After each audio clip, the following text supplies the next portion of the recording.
Hey everyone, and welcome to another episode of the GC Informer, GameCast's very own gaming news program.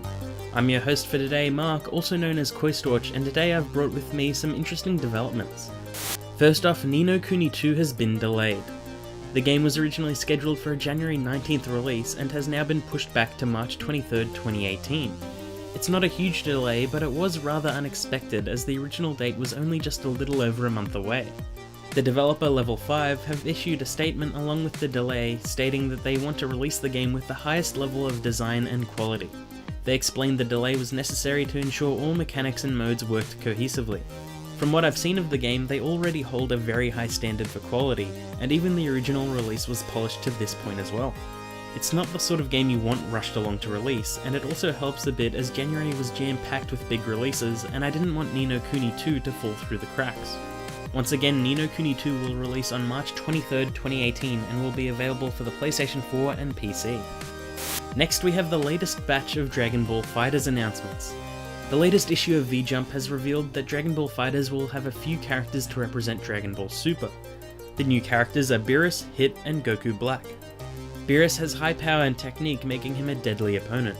His special attack Spheres of Destruction can be placed around the arena, making for a difficult opponent to face in battle. Hit is an incredibly fast fighter, utilizing his speed and precision to target his opponent's vitals.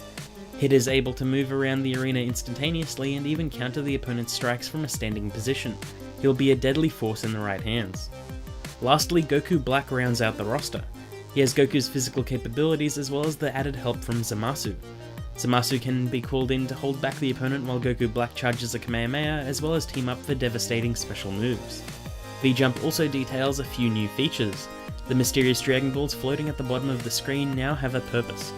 Both players share the same pool of Dragon Balls, and completing certain actions in battle will make more appear. The first player to gather the final ball will be able to summon Shenron and choose from 4 wishes. These wishes include full HP recovery, reviving a teammate, gaining another sparking icon, or having constantly regenerating health. It's an interesting system that can definitely turn the tide of battle, but just how big of an impact it will have won't really be decided until we see the full game or when it's played at a tournament. The other new feature is currently dubbed Dramatic Production. This allows you to recreate famous scenes from Dragon Ball both before and after the battle when certain conditions are met.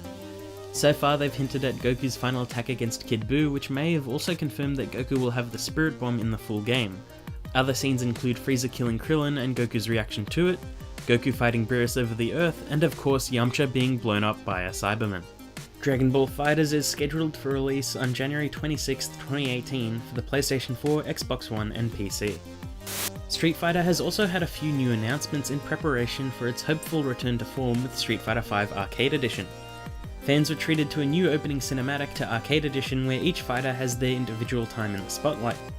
The biggest shock came in the reveal of 6 more playable characters. These include Sakura, Blanka, Falk, Cody, G, and Sagat. 2 of these characters are brand new while the rest are returning classics. Sakura and Cody in particular have undergone some pretty drastic changes and were a pleasant surprise. Furthermore, Sakura will kick off the 3rd season of DLC Fighters and launch alongside Arcade Edition on January 16, 2018.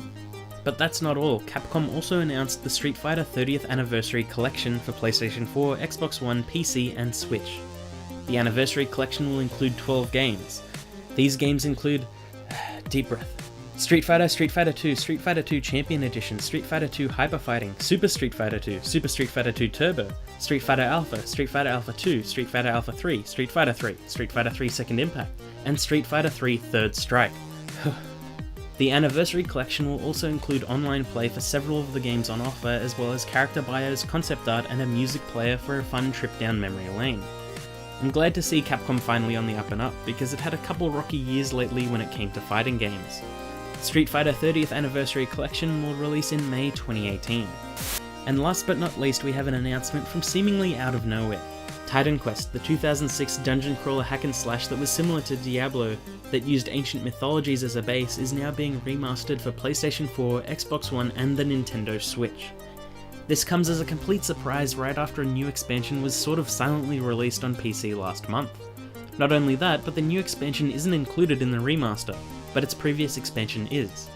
Furthermore, the new release, simply called Titan Quest, will also have a physical collector's edition including a notepad and a replica Greek war helmet.